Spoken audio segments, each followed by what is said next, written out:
friends. Welcome to Think Out Loud with me. It's a chatcast. I started it to get out of my own head and my own way, and now I am off and running, simply talking, connecting, exercising the universally accepted, irrevocable license that I've found to be curious. The thing is, we all hold this license. Every single one of us holds this license from the universe that allows us to engage others in constructive and enlightening communication, in connection, in community, in clarity. There's this awkward thing about pursuing all of this out loud and with all of you listening in. And some of you have asked why I've chosen to be so open with my journey. Maybe seeing some of the ups and downs makes you nervous. Maybe seeing some of the awkward posts makes you wince. It's my truth and it's my own journey. And I think that in exposing my own truths and journey to you, you might join me and find a little bit of peace on your own. Okay, hey now, it's a beautiful overcast, quelching a little bit of the 90+ degree heat. I am beaming because I am recording with someone that I've known for a number of years, but have recently reconnected with, Tina Green.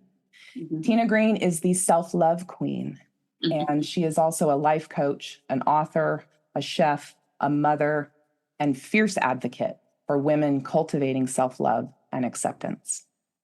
Tina, welcome to Think Out Loud with me. I am absolutely blessed to have this chance to do this with you. Can you say hi to everybody? Hello. Thank you so much, Natalie. What a great introduction. And I'm super happy to be here. Grateful. Thank you. Thank you.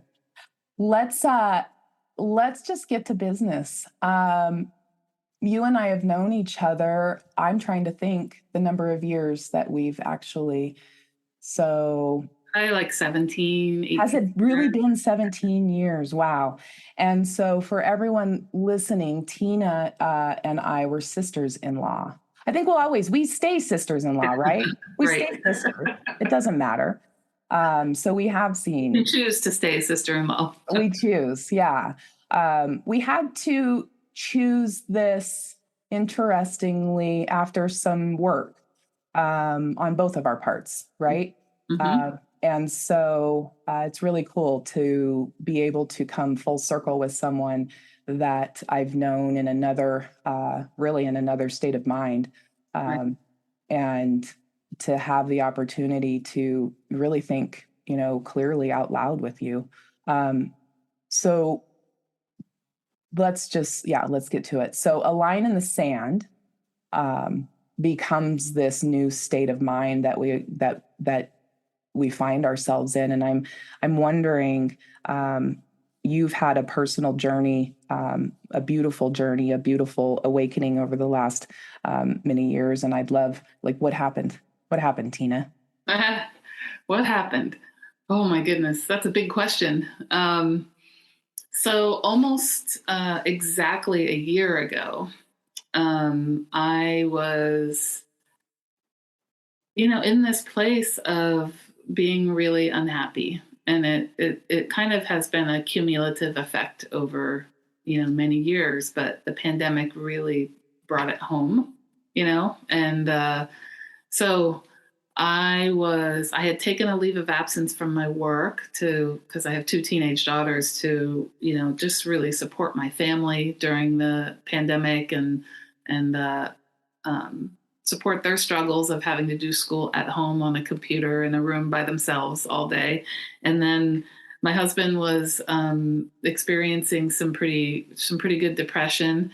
And so I was kind of holding things together. And I got to about August of last year, and I was about to go back to work and had a bit of a rough re-entry there. And I just was like, I can't go on like this. Like, something has to change. And I just felt really depressed. And anyway, so that was kind of the line in the sand. And then my husband had been doing some work for a couple of years where he had experienced a huge amount of healing. and from addiction and all kinds of depression and things like that. And the pandemic caused him to have a bit of a dip too, but he has been able to come back out of that. But I saw some really remarkable healing in him. And I had the opportunity to to step into that because a friend of ours was holding a 5-week series of these breathwork sessions that had been really powerful for him. And so it's called Toltec Sacred Journey Breathwork. And it's based off of holotropic breathwork, which was created by Stan Groff many years ago. But it's a bit different because it kind of is structured around Toltec wisdom and how the breathwork is a really incredibly different and intense experience, because there's I'll just explain a little bit about it, because otherwise you're not going to know what I'm talking about. Does that sound? Yeah. Absolutely. Please.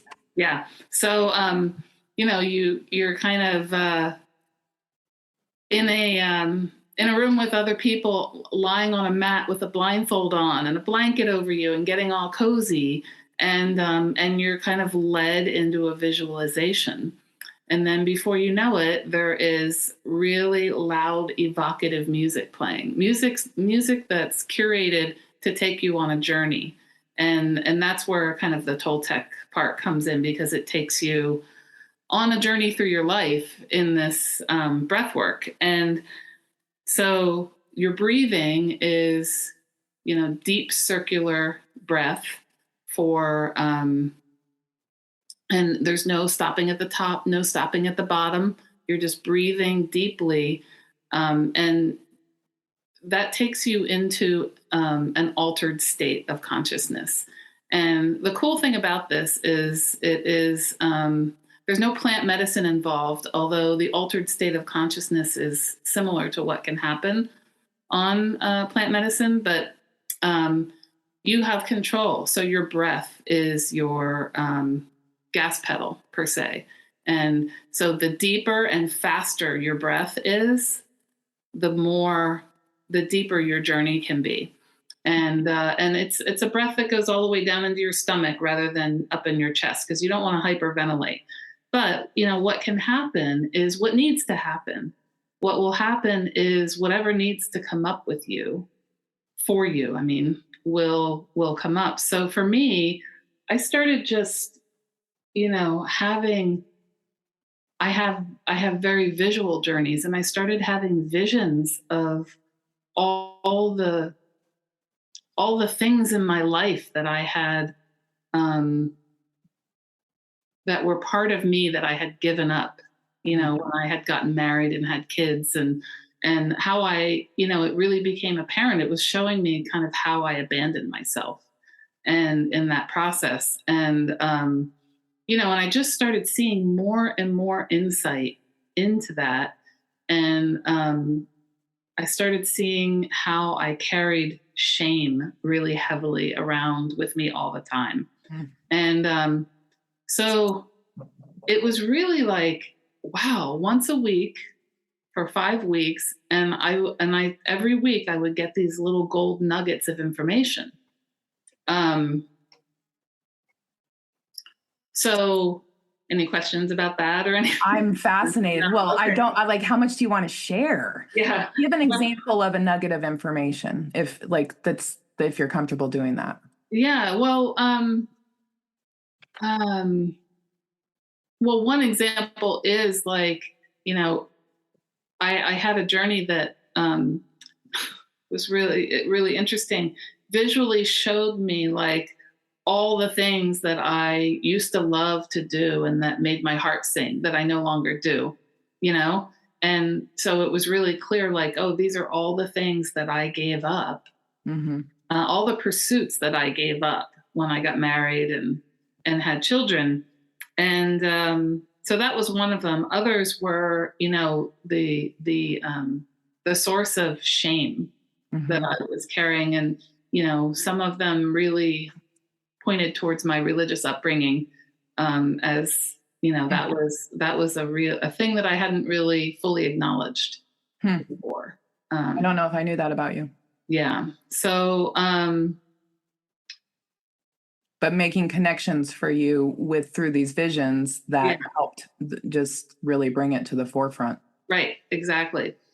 So my husband was apprenticing with our teachers, and their organization is called Freedom, Folk, and Soul, and they were having a journey to Teotihuacan, Mexico in November, and by now it's like October, and I had the chance to meet his teachers, Jeremy and Stephanie, when they came to California, and they were officiating a wedding, and then they actually were invited to facilitate the final week of breath work. And I had such a powerful experience, and I was so drawn to them when I met them, and I had a really powerful breath work with them that I decided I want to go with my husband to Mexico. And my husband was actually apprenticing with them to learn how to teach their work because it was so powerful for him. Mm-hmm. So he was going as an apprentice. And so I went, had to make all kinds of arrangements for my daughters and everything. And I went and I stepped into this week-long journey that just completely rocked my world. And I think it was just time for this to happen.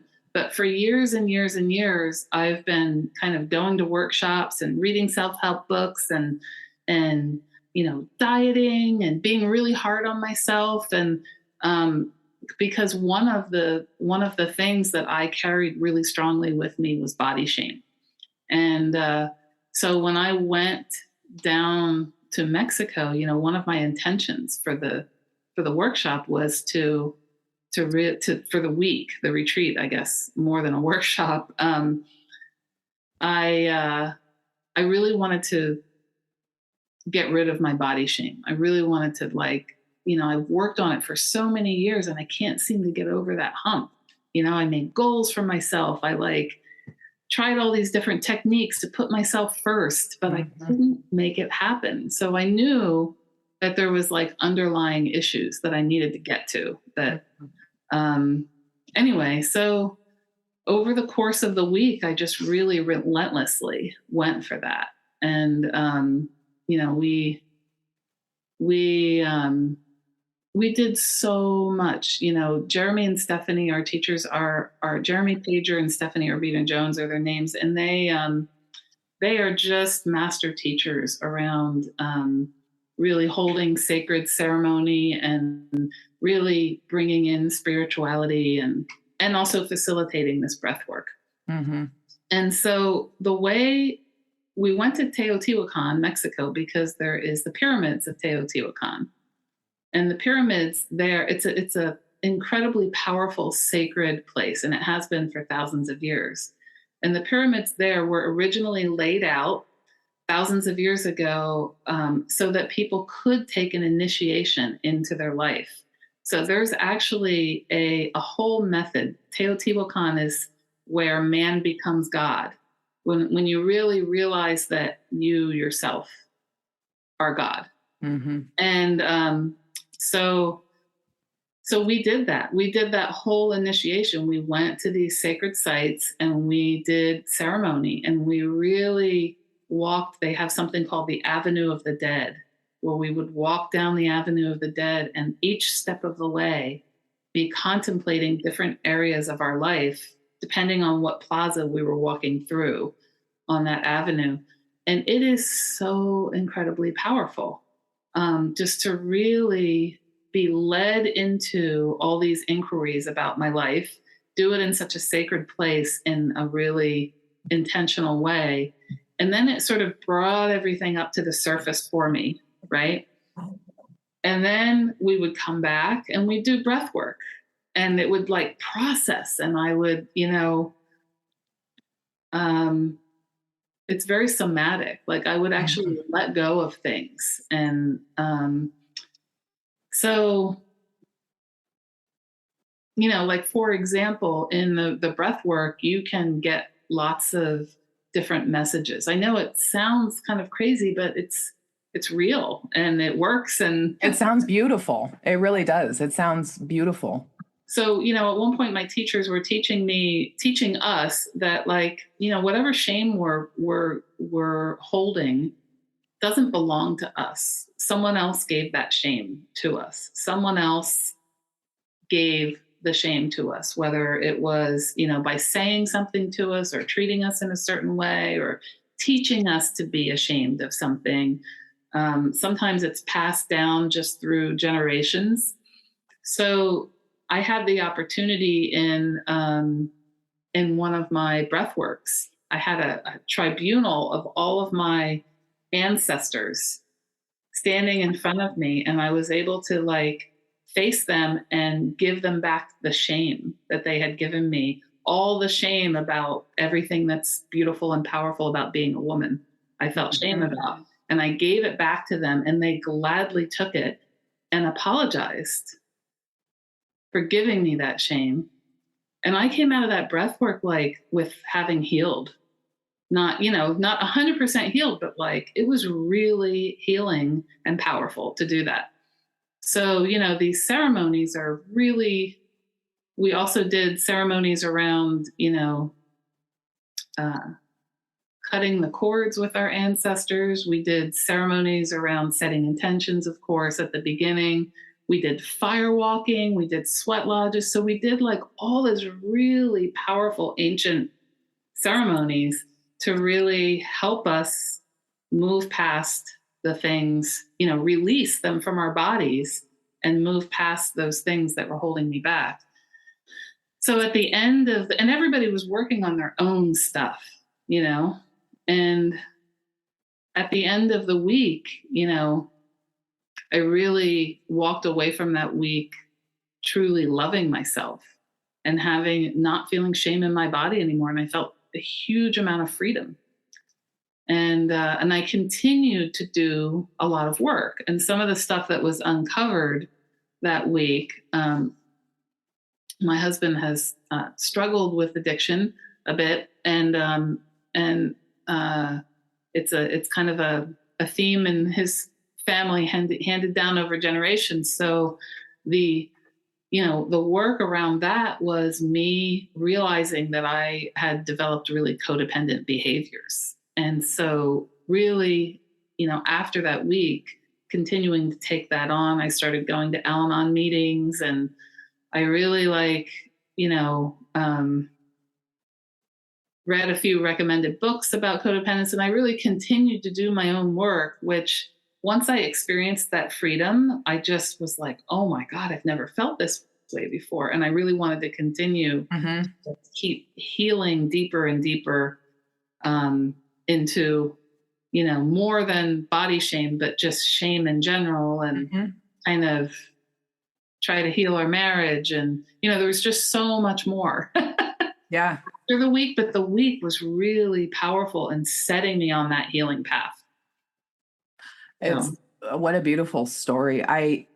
I'm fascinated by the concept of, and I relate very deeply with you on this, of this relationship with those that have gone before us. They would love to take back, and they're all available to take back any shame or harshness or hatred, or, I have a belief that, that if they could come forward into the real presence today, we'd be locked arms doing this, it doesn't matter 2000 years ago, right? They'd catch up quickly and we'd get on with it, right? Because looking back on things is a hell of a lot easier than, being in it like we are.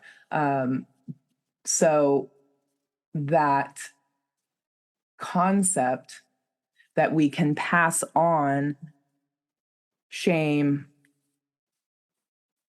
and shame coming in the form of so many different levels, but profoundly being a woman. Yeah. being quiet, being, all of the things, that truly have been passed down to us and modeled for us. Yeah. I think a lot about even just a couple my grandmother adored for her politeness. But man, she put up with some shit at Yeah. the expense of that. I mean, Mm-hmm. and I watched it and I can talk about it now. And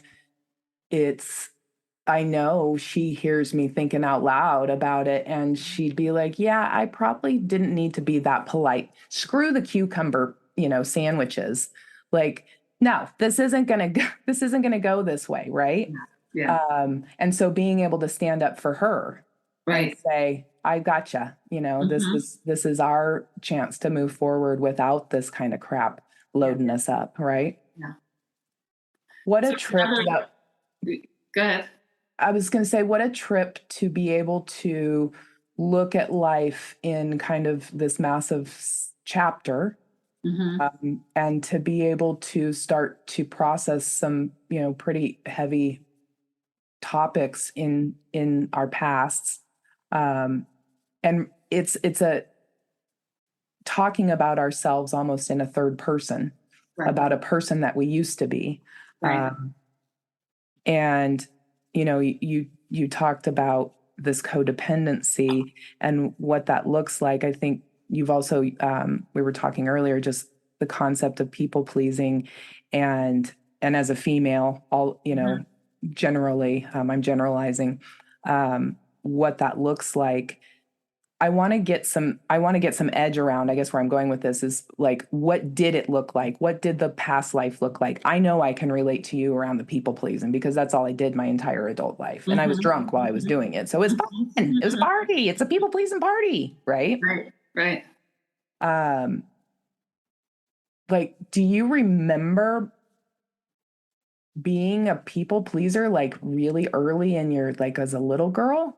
I mean, did it develop, like, where do you think, is it truly the modeling? Was it, what do you think are the roots of like this people pleasing phenomenon where we're just constantly running with our hands out to help? Right. before we Right. help Well, ourselves? I was born in the late 60s. Okay. And in the late 60s, there was a different, definitely a different style of parenting, what they knew. So the roots of codependency, what I've learned, start when you're really young, because when we're babies, we're just, all we want is to get our needs met, and we're really smart. And so we do whatever we think it needs to take to get our needs met. And if you remember, if you're, you might remember, I should say, that there was a whole Dr. Spock phenomenon back then. Yes, I'm a Dr. Spock baby. Yeah. Yeah. So there was like the whole cry it out Yep. methodology, right? So that's the first lesson. Like, oh, I'm not going to get my needs met Yep. by asking. So you just sort of try to figure out, like, how do I get my needs met? And it's like whatever unique situation I had back then, I sort of figured like I have to be, another one of my codependencies was being a perfectionist. And, so I somehow developed the idea that in order to get my needs met, I had to really be a people pleaser and a perfectionist. And I had to be like that perfect little girl, and then I would get my needs met. And so, we all have a different story on that front, but I definitely can see how that would have happened for me. Yeah. Yeah. You talk about rewriting agreements Yeah. you made with yourself as a child. Mm-hmm. I'm referencing some writing that you've done that may not be released, but Mm-hmm. rewriting agreements that I made with myself as a child. I only seek my own approval. Yeah. What a profound thing to think about. Yeah.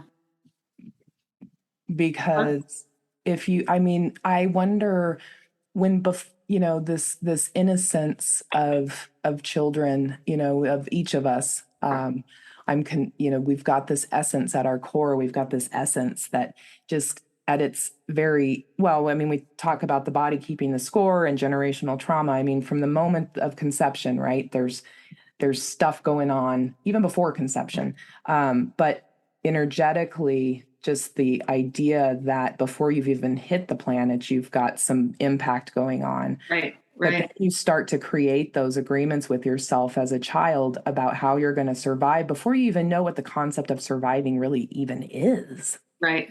Right. Yeah. Oh, I don't talk to him when he's like that, or I don't talk to anybody that's like that because, or Yeah. start making connections. Mm-hmm. Mm-hmm. I, my own, my own codependent relationships started in my life very early as a child with alcoholic parents who weren't practicing alcoholics all of my childhood. But what I now know through kind of Al-Anon and different like you, just trying to consume information around it, we're in a very codependent relationship as well. And what some would call a dry drunk or, just not practicing, just Mm-hmm. not actively drinking, but still. And so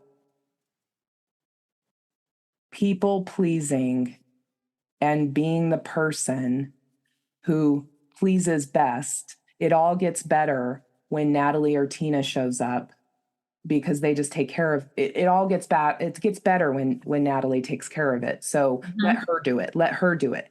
Right. And this constant, like, maybe I don't want to do it. Maybe I can't stand any of this, but you never get the chance to get out of that as a young person, Mm-hmm. because there's an indebtedness, right? There's like, you brought me into this world, you raised me, I owe you. Of course, I'm going to be the one that's trying to please you. Yeah. Yeah. And where the whole idea of like rewriting agreements that you created as a child came from, one of the pieces of one of the really profound pieces of learning that I did was when I read the Four Agreements by Don Miguel Ruiz. And that's like all Toltec wisdom. That's what the work that I'm doing is all based on Toltec wisdom. And so, uh, if when we all come into the world, our parents are doing the best they can, right? Yeah. And we're born this perfectly clean slate, and our parents have to domesticate us, right? And so that's going to depend on how they were raised and how they were domesticated. It's going to depend on like their religion and where you live and what the culture is and all of that. And so every single person, my children, your children, we all domesticate them, and they're all going to have to unwind some of that. Absolutely. Now, so I don't want to, knock on my parents because I know they were doing the best they could, right? And the way at that moment in time in the late 60s, and the way, women couldn't even like get a credit card when I was born, Yeah. right? Like there was a whole different culture, and I was raised, in a strict Catholic household, and like there was just a whole different thing set up to have me become a people pleaser and behave in a certain way, and and also be trained that, girls were less than boys. Yep. We don't do that as much now. We've gotten a lot better about that, but back then, girls were less than boys. Boy, it was loud. Yeah. It was loud. Yeah, for sure. Yeah, I've had conversations with my mom, some of them heated, around, well, you want to erase you're ashamed of your ancestors. You're ashamed of where you were raised. And it's not that. No, I know. If anything, I'm looking at my parents like, wow, I can't believe good job that you did all that. Right. You actually finally you survived yourself. Holy moly. Right. Yeah. But give them the credit for doing it, Absolutely. and and for being real human beings, having real human experiences, including in their own depression and anxiety and shame and fear, in my own world, that equated to growing up with suicide attempts, multiple, just the ups and downs of trying to take care of people who are emotionally unwell, is a whole nother level of codependency that, leaves you pretty barren at the end, right? Yeah. Well, and, Natalie, I just want to say that part of the work I did was looking at, through all these things I was bringing up, I was in denial about a lot of things, right? And I created these stories particularly about certain family members, and sort of was in denial about experiences that I had with them that were really profound experiences. But that was my way of being able to cope with them as a child. So then I, grow up, and I still, I have this, I'm carrying along this story that's not true.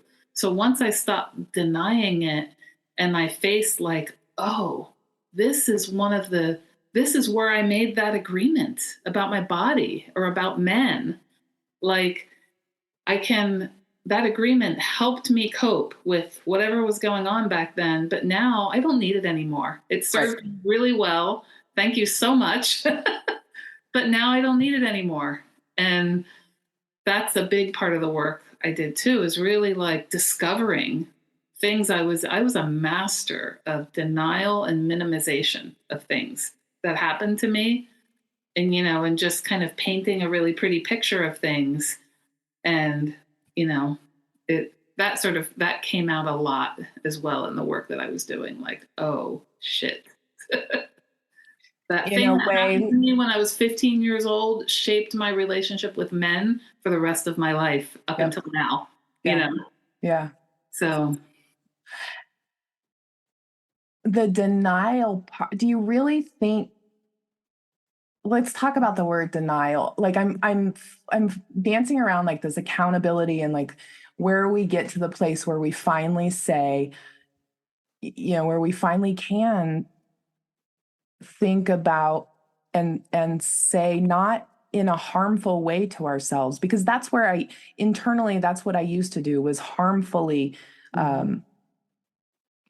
talk to myself around the denial, around the accountability, right? And that was my own shame storm, using Brene Brown, adrenaline, for me, a lot of it around money, shame, just this ability to finally put an experience in a place that it can serve you, instead of it controlling you. And you don't know that it's controlling you. It's taking up space within your being, and driving your being without you even knowing it. And so I'm imagining you, even with that little notion, it's almost like a Reiki, a full-on massive, it's sludge that just says, here it is. This is a massive agreement that you had that is no longer serving you. And not only are we going to not do anything with it, is it no longer serving you, but we're going to take it out of your energy field so that you can free up to do the fantastic shit that you're supposed to be doing. Right. Exactly. As a beautiful human being that is congruent, your insides matching your outsides. That's how I'm experiencing you. Yeah. Yeah. What a beautiful place to finally arrive. It really is. And you're absolutely right in how you describe that. I didn't realize, that's where the denial comes in. I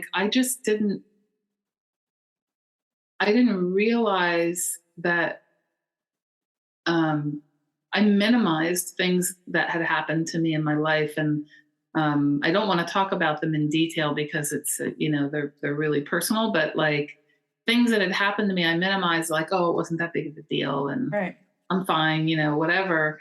And still held the people up. Yeah. And once I kind of realized the impact that they had on me, it was like, that was what I needed. That's Yeah. what I needed, to be like, that's where this is coming from. Oh, I can change that, you know? And, but like going through life and like, why am I carrying this? And I can't seem to get rid of it, you know? I can't seem to have like, be a fully confident woman. I can't seem to be, accepting of myself, you know? And And that was back at the beginning of our conversation, the way you described a line in the sand is this can't go on any longer. And I was going to ask you, what is this? What it is? It's, I mean, what you just said, I can't even be fully like it's feeling 75% maybe on a great, like, what does that mean? Well, like I get feedback like, well, Natalie, I don't experience you as this, that, or the other. And I know that what you're experiencing is a 75% of me. I'm aware of that 25%. I'm aware of this can't go on any longer because I'm stunting all of it. This being that growing percentage that's shoving me down, right? Maybe that's what it is. It's the growing percentage of non-me time that I'm giving up, right? Where I just continue to minimize myself to the point of extinction. Right. Yeah. So it finally just like, no, I can't do this anymore. Yeah. Yeah. I relate to that completely. Yeah. I mean, I think for me, that is pretty accurate. And there's also, there were many different things going on. There was the state of my marriage. There was the pandemic. There was my challenges at my job. There was, and just that general sense of like, like the body shame was a big thing for me. And I still have this body shame thing going on, and I'm still overweight and I can't seem to handle that. And, it was just like all the stuff. I was like, oh, all of this. Yep. And, yeah. What do you think? I think it's old news, the pandemic, but I really do believe that we're at the beginning of some pretty profound activity around just folks having awakenings, having a return to self, having a reclamation even of their own being. Yeah. I think that I'm so grateful that there are so many of us. Actually, I think it's happening at a good time. I think the pandemic, if there was a silver lining, it's accelerated the chance for those of us who were ready for this shift in our life. We didn't know it, right? But it's been planned for us at really, really good timing. Yeah. Really good timing to get our shit together, right? Yeah. Knowing kind of in my own mind that do you feel like you knew you would always get here? Do you feel like you know this spot that you've arrived? Is it at all familiar? It's not at all familiar to me. No, I feel differently than I've ever felt in my life. So that's really exciting to me. Yeah. And I was pretty discouraged. Like, man, I've been working at this stuff for so long and I just can't seem to, get over that hump. And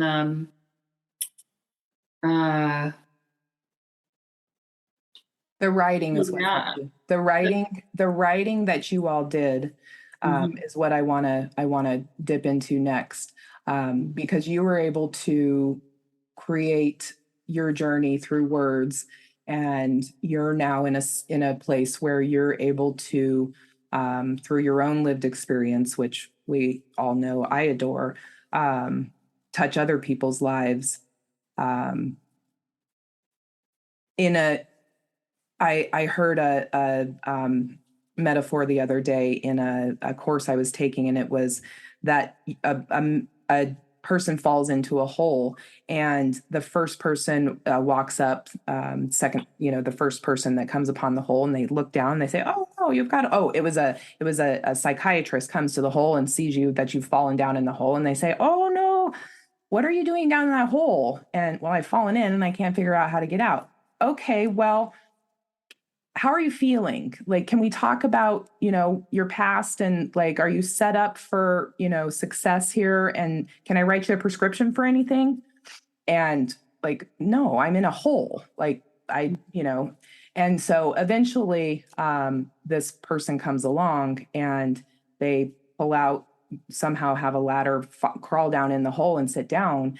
And, the person that was originally in the hole turns and looks and says, what are you doing? And it's the you and the me. And we say, I recognize this hole. I've been here before. I'd love to help you get out of it. Mm-hmm. And here's what it looks like. Right. It's not mine. It's not my hole, but I recognize the general. Yeah, this is a cool hole that you got yourself in. What are we going to do? Yeah, we're going to shift and we're going to figure out how to get out of this, if even just a little bit. Right. Right. And so let's talk about your book, because you were able to bring everything to beautiful fruition. And I don't want folks to not hear about that. Will you talk about the experience of writing and what this book is, how it's available to folks, and so my inspiration? Yes. So based on my, really the biggest piece of the healing that I did was around body shame, and was around just generally loving myself. And so, my teachers were already in this process of preparing to write a collaborative book. And that includes an author's journey and 25 authors coming together to write about an experience in their life where they turned their pain into their passion and purpose, which is exactly what I have done now. And so they invited me, a little bit premature on my journey probably, but they had a feeling, they had a hit on it, and they invited me to be one of the authors in the book, which is not something I have ever done before. And it ended up being a huge portal of transformation for me. So I wrote in this book, Yay! Shaman Heart, Turning Pain into Passion and Purpose. And I'm one of the 25 authors, and it was a number one best-selling book in 9 categories on Amazon.com, which was really cool. You're pretty cool. I love it. Yeah, and it's and I wrote, my chapter is chapter 18, and it's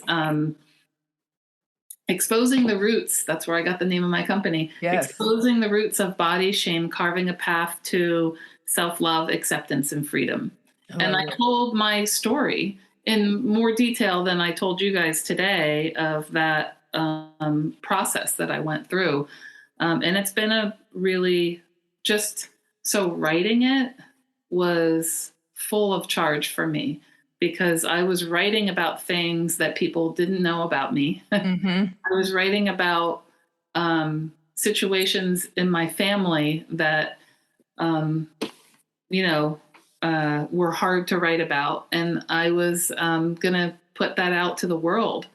And so as I was writing it and learning a new way of writing, I had been a business writer before, but never like writing for this kind of a book, learning a new way of writing and telling my story was really both enjoyable and hard at the same time. Yeah. And then when it came time for the book to be published in April, I had a lot of anxiety. I bet. About it coming out. And it would come out in ways like, I'd get a phone call from someone who had a pre-reader copy of the book, and they'd be, or I get a text from someone like, oh my God, I can't believe how amazing your chapter is. And I'm, and your journey. And they would just, compliment me on specific things. And I would just like start crying. Like immediately I would just like immediately start bawling. And I was like, wow, that was a big reaction to that text. And as time went on, it got easy, that sort of subsided and the anxiety subsided. And then I was able to be just fully in it and proud of it. And not that I wasn't proud, but I was anxious. Yeah. And then I had the occasion to do book readings, which is a whole nother thing. Then I'm standing in front of an audience, reading about my story. And it's really personal. It's really intimate. And that was a whole other thing that every time I did it, it had less and less charge. And the last time I did it was at a local bookstore here, and it had no charge at all. And I actually told the audience that, and I'm like, that itself is progress of a huge. beautiful. Yeah. The story has no charge for me anymore, which makes me believe that I'm healed, And and I am really excited that the same publisher I'm working with, I'm participating in another book of theirs, a couple other books, but then next year in 2023, I will be the lead author on a book that will be all about loving your body. So I'm really excited about that. I'm stinking proud of you. A whole nother level of badassery, as she would say. Yay! That's a good word. Yeah. So that's so cool. Yeah. Good for you. Yeah. Good for you. Yeah. So the writing now I'm blogging, and the writing has definitely been a big deal for me. It's your writing is beautiful. I think you've transitioned quite well from business to thanks.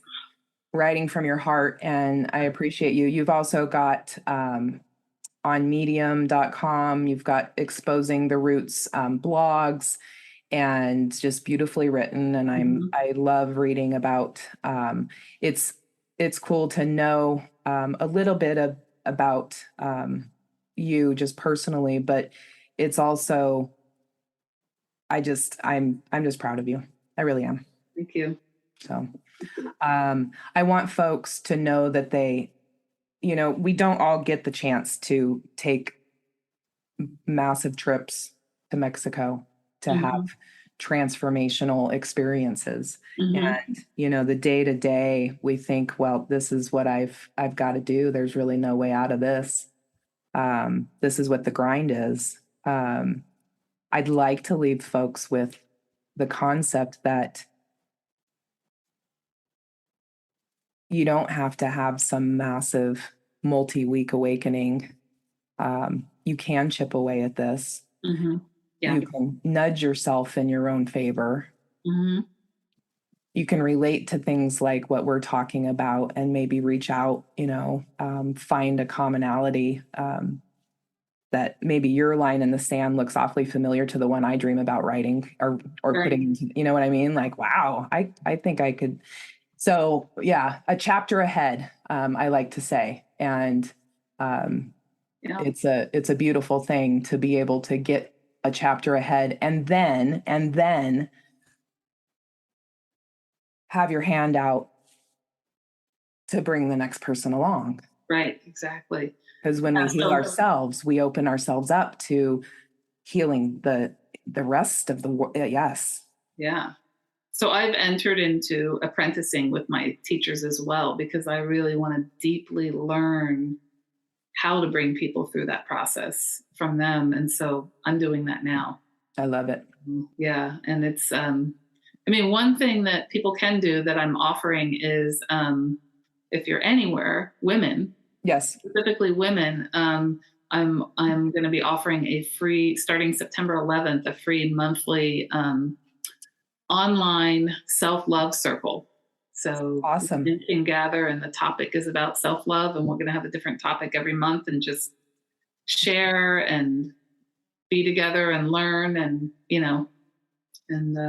where can people, so anybody, is it in person or are you going to have a live? I'm actually doing an in-person one in Sebastopol, California, and an online one for anybody. And so if you go to exposingtheroots.com or Exposing the Roots on Facebook or Instagram or Medium, those three, you'll find out information. All the details. Yeah. Yeah. And I'm noodling on it. Yeah. You and I have catching up to do. We do. So I have an entire page of things that I want to talk to you about. Yeah. Okay. So Awesome. you aren't going to get very far away from me. You'll think out loud with me again. No, I'm trying not to be cheesy, but I'm really grateful just for the reality of this. Like, people come together for, who would have thunk? Right.